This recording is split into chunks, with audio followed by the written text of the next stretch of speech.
Good afternoon. You're looking live over Highway 63, just south of Columbia, on this Friday, December 7th, 2012. Here's what's making news at this hour.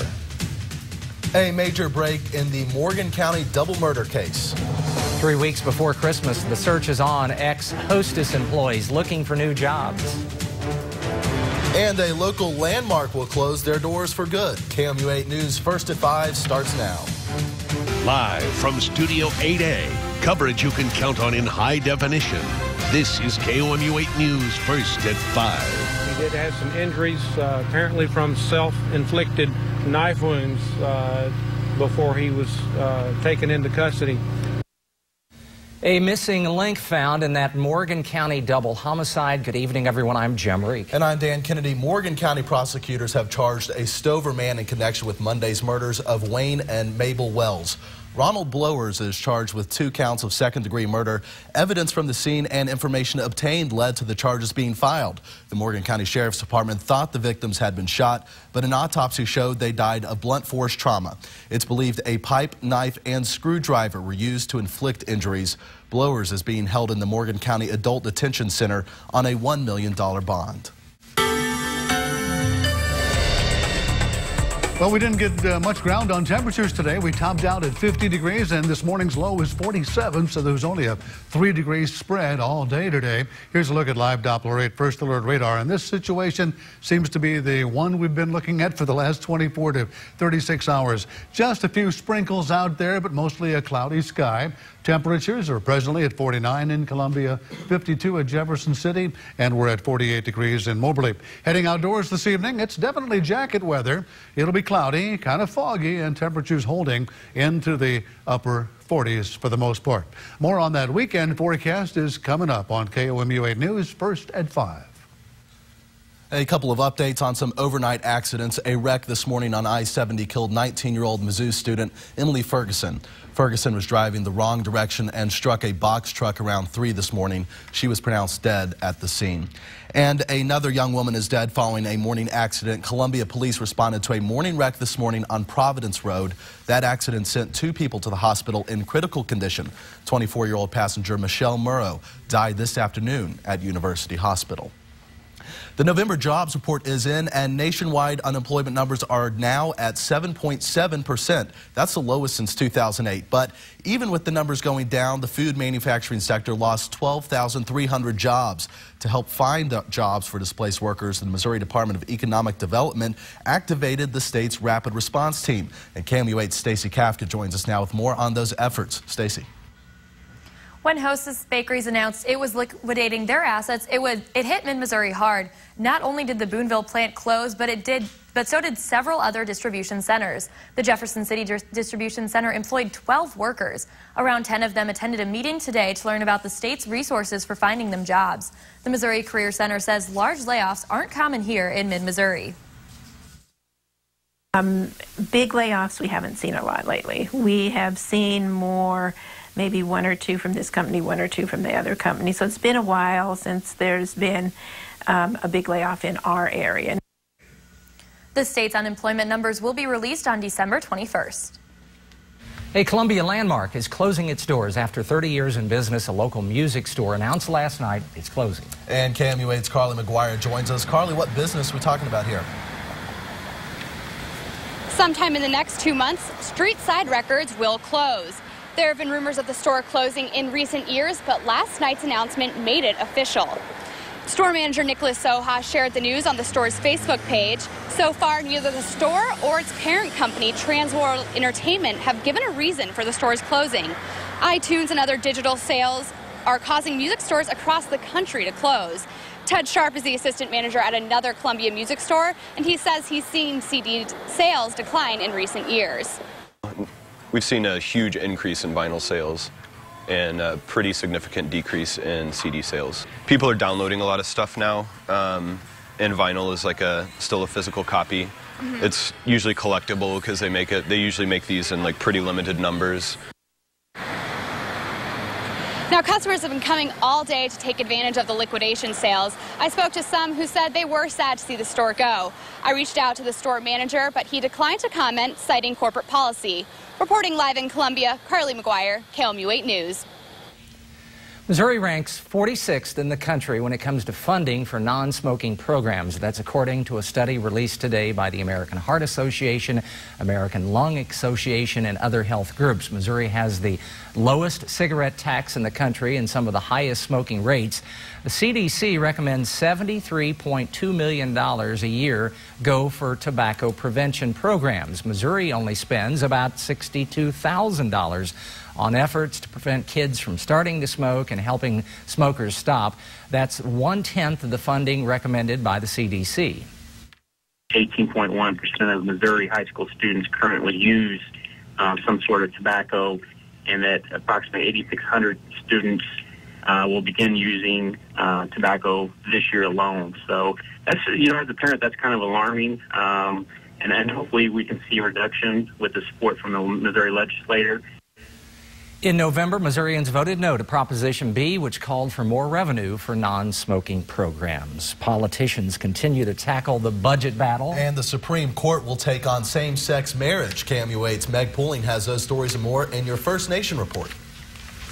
Taxes are a major sticking point in Washington's current budget battle. House Democratic leader Nancy Pelosi called on Republicans today to immediately extend income tax cuts for the middle class, while allowing some increase in rates on higher earners. And she chided House Republican leaders for allowing Congress to return home instead of debating a deal.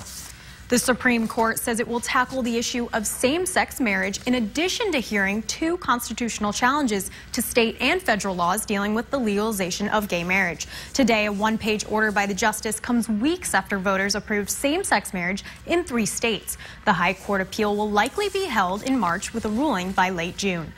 Happy holidays. Some of the nation's largest mortgage lenders are halting foreclosures and evictions from mid-December until early January. According to published reports, several of the country's largest lenders like Wells Fargo, Citigroup, along with Fannie Mae and Freddie Mac, say they are suspending evictions and foreclosure sales during the Christmas holiday season. And that's your look around the nation. Egyptian opposition leaders rejected Mohamed Morsi's dialogue offer and hit the streets again today. Thousands of people marched through the streets of Alexandria, chanting anti-Morsi slogans and calling for him to resign. Protesters believe the Constitution will make Islamic law the law of the land. Morsi refused to retract the decree and to cancel a referendum next week on the Constitution draft. 2 big issues threaten to torpedo the UN talks on climate change going on in Qatar. Debate over aid to developing nations and failure of wealthy countries to toughen their emission goals are the 2 big issues. Head of the UN agency on climate change tried to lower expectations for the 2-week talks and urged compromise over decisions that would do nothing over the short term. And sad news from the hospital where the Duchess of Cambridge was treated this week for severe morning sickness. King Edward VII Hospital confirmed today a nurse who was a victim of a prank call from 2 radio DJs in Australia has been found dead. The DJs pretended they were the Queen and Prince Charles and called the hospital while Kate was being treated. The sneezing and wheezing has arrived in mid-Missouri. Sure has. Doctors say they're seeing a lot of cases of the flu. It's kind of ironic in that exercise does wear and tear you a little bit, but at the same time it's building you up as well physically. The pain of going to the gym could be a gain for your life expectancy. And we have enjoyed some relatively mild temperatures over the last week or so, but there's going to be a chilly change over the weekend. Coming up on KOMU 8 News at 5. The Columbia Regional Airport. This is KOMU 8 News, first at 5, coverage you can count on. There's a new study out that puts an actual number on how many more years you can expect to live if you exercise. KOMU 8's Micah Smith tells us the researchers say there's a formula to add years to your life. Marin Blevins exercises about 60 minutes a day, 5 days a week. For him, exercise is a way of life. Kind of ironic in that exercise does wear and tear you a little bit, but at the same time it's building you up as well physically. A study published by the Public Library of Science finds an hour and a half of moderate exercise a week can increase a person's life expectancy by 3.4 years. It lowers your risk of heart disease, it lowers your risk of stroke, and so probably for those main reasons, that's where the extra years of life came from. This comes as no surprise to Blevins. Not even cancer could stop him. Call my first chemo, I still went out and ran the next day. I didn't after the second chemo, but the first chemo, I was able to do a little bit of exercise anyway afterward, and I didn't think there was any way to do that. According to the study, power walking several times a week can add almost 2 years to your life. Blevins says he will continue to work out for as long as he can. Micah Smith, KOMU 8 News, Columbia. Now, a competing study isn't quite so generous. It says exercise itself can harm those at risk of heart disease. For more information on the new study, visit our website, KOMU.com. It's here earlier than usual. Mid-Missouri health experts believe the flu is circulating. Many doctors say they're seeing more influenza B cases this year than in past years. Although there aren't too many differences between A and B, it looks like Mid-Missouri trends are similar to the state data as reported by the Missouri Department of Health. Data shows almost 3,000 cases of influenza B as of December 1st, which is up more than 3,000% over the past 5 years. Well, it's legal in 2 states now, but there's still some confusion. Coming up next in today's talk, how the Justice Department plans to change the legalization of marijuana. Welcome back. Federal officials are considering taking action against the 2 states that legalize marijuana. Voters in Washington and Colorado approved the ballot initiative to make it legal, but the drug is still illegal in both states under the Federal Controlled Substances Act. Now the Justice Department is considering taking action, and so we asked you what you thought, and here's what you had to say. Scott Risley says, that's stupid. What's the point of putting it in the ballots if it's against the law? Isn't that entrapment? Oniva McClendon says it needs to stay illegal. There are enough people that do it anyway. If they make it legal, people everywhere will be on it. And Elisa Hoyt says states should be allowed to mandate laws that their residents want, plain and simple. That's the way our system is. That's the way it's set up, and the feds need to stay out of it. We'll be right back. A local music store announced it would be closing its doors in the next 2 months. KOMU 8's Carly McGuire joins us live in Columbia with the details. Carly. After 30 years in business, StreetSide Records is expected to close in early 2013. The store manager shared the news on the store's Facebook page last night. StreetSide has not given a reason for the close yet, and there are no plans to open a new location just yet. Reporting live in Columbia, Carly McGuire, KOMU 8 News. Weather-wise, we're looking at evening conditions about like they've been all day long. Temperatures holding in the upper 40s. It'll be kind of cloudy and a bit on the foggy side. Overnight, we'll get down to 40 degrees, and we should have some clearing tomorrow afternoon and get it up to 50 degrees on your Saturday. Take a look at this. Coffee lovers, listen up. There's a new brew out there made from beans that have passed through the gut of an elephant. It's called Black Ivory Coffee. Handfuls of ripened coffee cherries are fed to elephants on a reserve in Thailand. Mother Nature then goes to work, and the beans are reharvested. Reharvested. Do we need to say more?